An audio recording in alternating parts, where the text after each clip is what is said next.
I want to begin by thanking Code Red for bringing me here today. You spoke a little about the research that we do. Code Red is a huge supporter of our research, and so it's always nice to be able to give back. As Pamela mentioned, I am an associate director for Forest Trends Ecosystem Marketplace.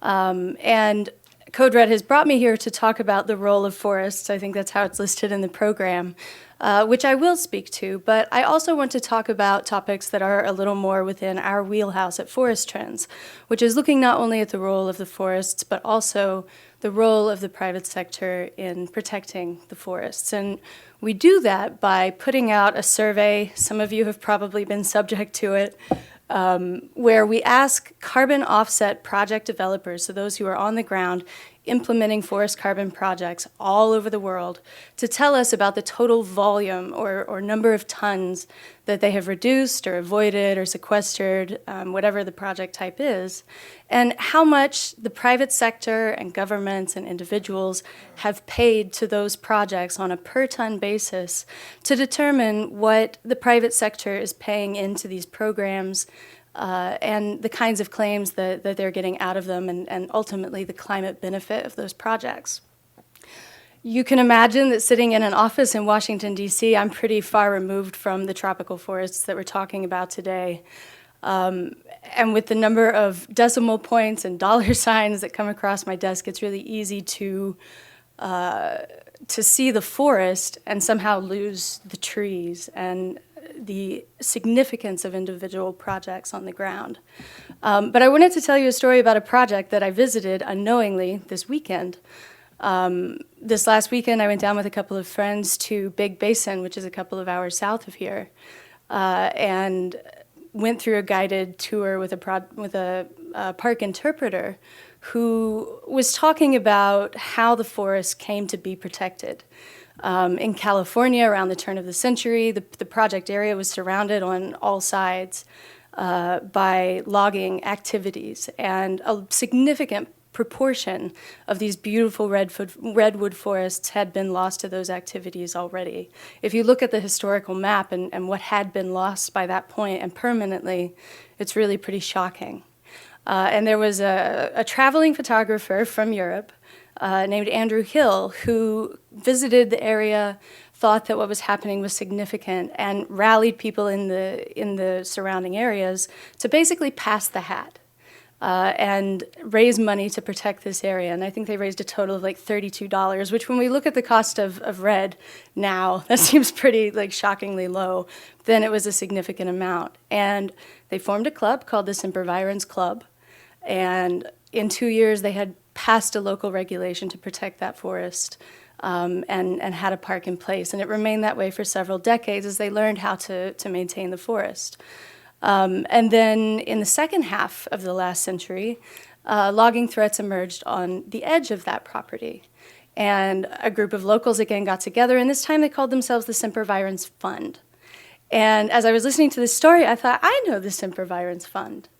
It sounded really familiar, and when I thought about it, I remembered that they had submitted a survey to me a few years ago that said that they had sold a certain proportion of carbon offsets and received money from those sales to be able to fund some of their forest protection activities.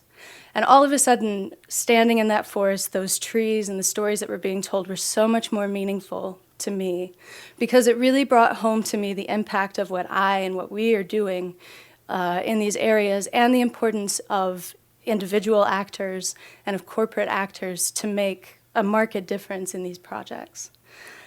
So Code Red has brought me here to talk about tropical forests. I'm sorry that that is not a tropical forest, but it does provide some context for the history of conservation efforts and how that has changed and evolved over time. As you can see on the left-hand side of the slide, the terms used to be really simple, not a lot of acronyms back then. So forest preservation, philanthropy, conservation. And where I really come in and where Forest Trends begins tracking these things and becoming more relevant in the conversation is in the last quarter of the last century. And that's where we saw the first carbon offset projects come about. We didn't call them that back then. They were large swaths of property in Latin America primarily, The Noel Kempf project was one of those in Bolivia. It was a very large land area that was protected by a philanthropic contribution and local efforts. That's that picture you can see there in the middle. And there were a couple of others at that time as well. We like to think that REDD originated with the UN process in the first half of this century, or in the first decade, when in fact forest protection that was financed privately started much earlier than that. Out of those efforts, the voluntary carbon market, which I'll talk about today, was born. And that represents private actors putting money into these projects to reduce carbon emissions and to claim the benefits of those reductions. From there, terms like corporate social responsibility become relevant. And it was also then that we saw the emergence of the Kyoto Protocol and an international dialogue about carbon markets and their efficiency and efficacy. And that's where we move into the current century and the last decade, where the UN recognized the role of REDD and began working toward an international REDD mechanism. However, REDD is very complicated, and measuring forest carbon emissions is a very difficult thing to do. Implementing these programs at a national level, being able to measure, monitor, verify the reductions that are taking place. And you'll hear a lot of people talk about how slow-moving that process is. In the meantime, voluntary actors have taken leadership in this area, have implemented projects that have been in place for almost 10 years now that have been financed through forest carbon offsets. And those are the activities that we primarily track at this point, although Forest Trends has begun to track the sort of top-down efforts from the UN process as well, and the big contributions that sovereign governments are now making toward this process.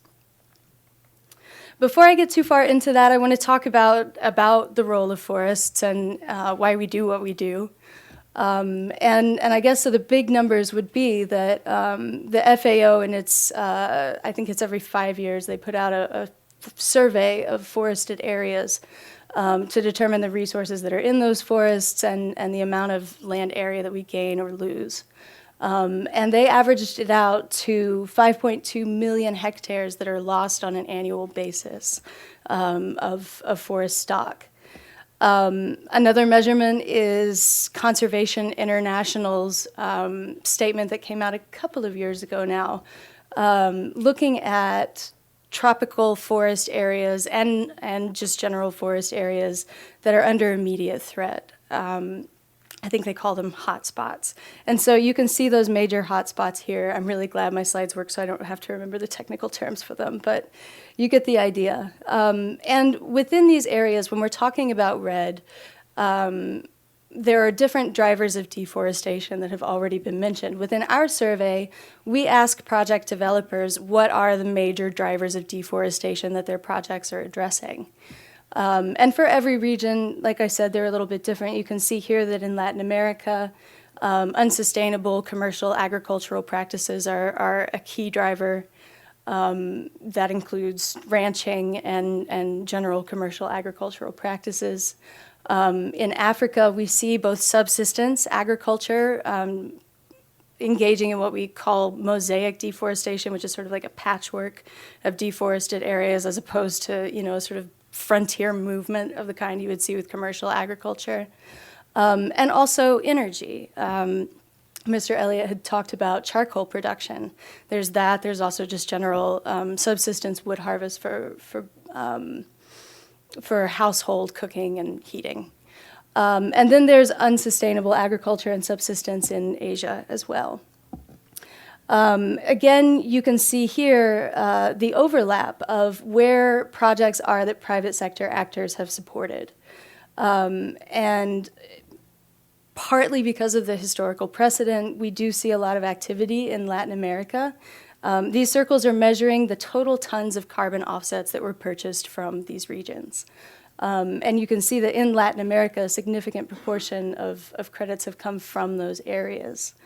And particularly because of a lot of awareness that has been raised around forests in those regions. However, last year we began to see credits coming out of Africa as well, partly because of the Wildlife Works project. In the past, historically, we have seen from suppliers concern among buyers that projects in Africa and in Asia were not as far along, and that there were concerns that, based on the difficulty of those drivers of deforestation, that projects may not be able to overcome those hurdles. But as we're seeing projects that have been implemented or started from like years 2005, 2007 and forward actually be able to overcome those hurdles, there has been more of a buyer interest in those regions as well.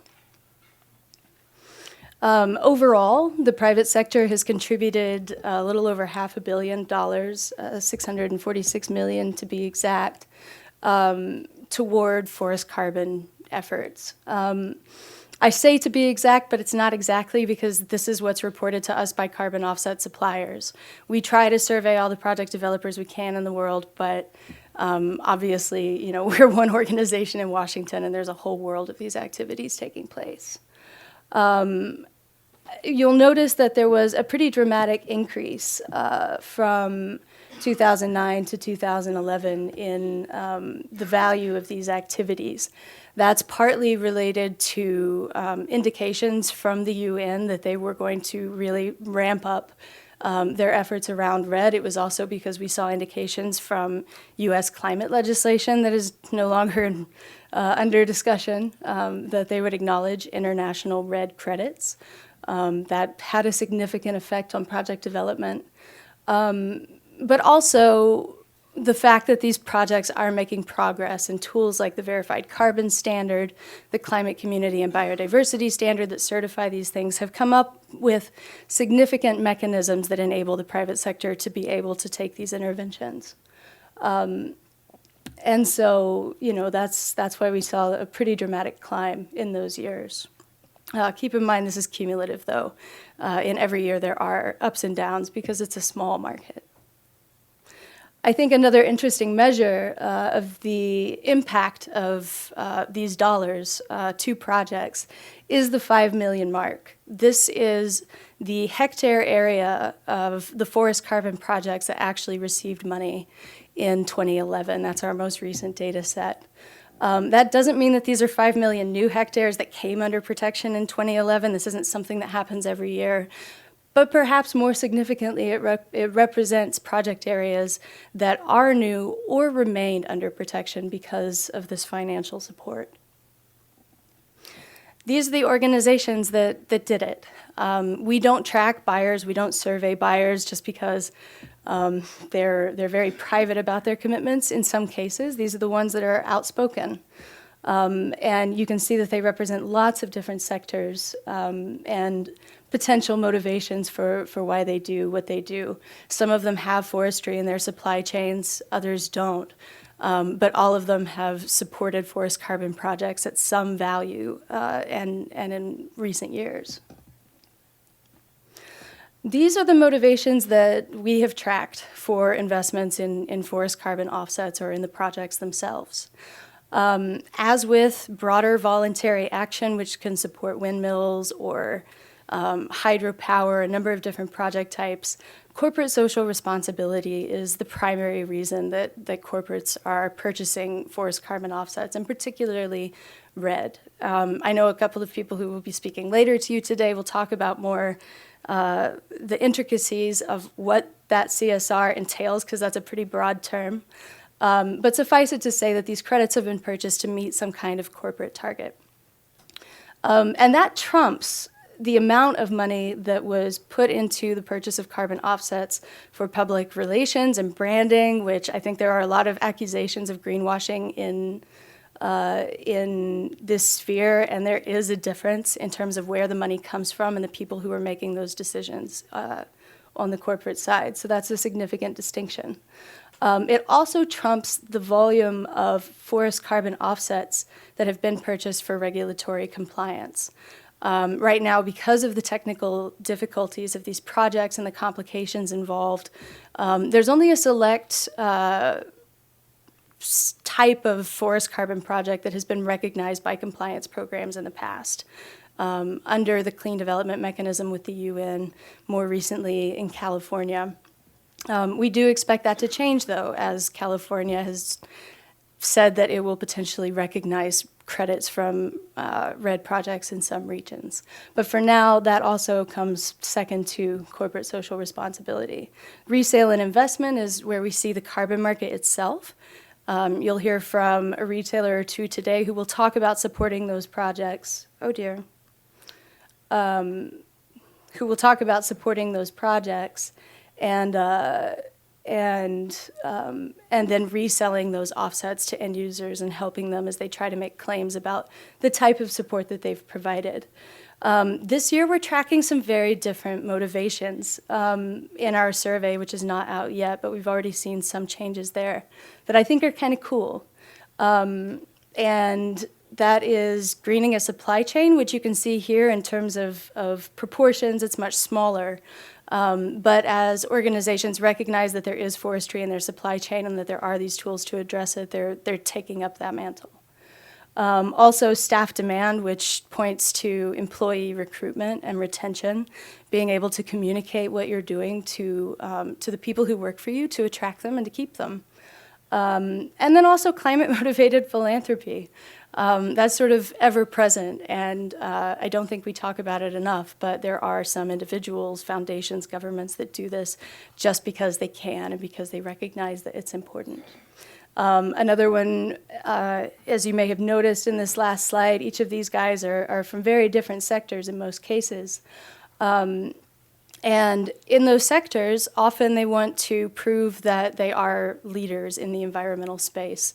And there's some advantage to being a first mover. And so for organizations like Disney, like Chevrolet, we found that this is a major motivation for them as well. For this last slide, I wanted to talk about not only what the needs of the forest are, but the financial requirements of supporting them, because I think we talk a lot about what has to be done, not always what it costs.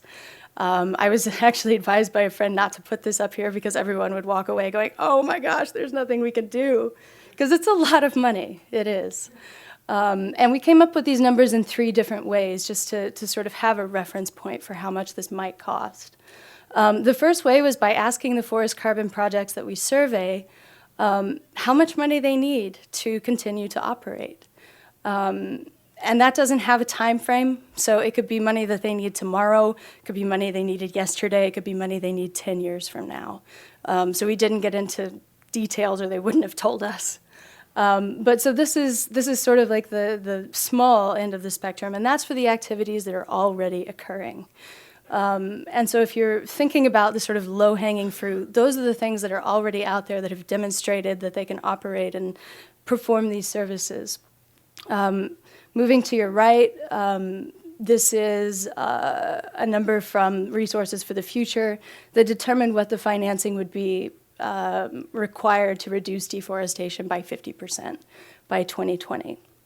And then on the far right, we took a look at the total hectares that were under threat between 2015 and 2020, and what voluntary buyers were currently paying on a per hectare basis, which was about $20 a hectare. And so that's where you get the big number. And I guess the takeaway here, there's 2. The first is that the private sector is not alone in trying to meet these commitments. We've already tracked governments that are putting significant resources into getting countries ready to address this issue. And behind that, you know, there's significant dollars that have been committed, and a lesser amount currently that has actually been dispersed. And that's what we consider to be a gap. How do we bridge the gap? That's where the private sector comes in. And what I think is important about what we've already seen in the $500 million that the private sector has put in is that it is able to mobilize and do that quickly to support projects that are already on the ground, some of which you'll be hearing about shortly. Thank you.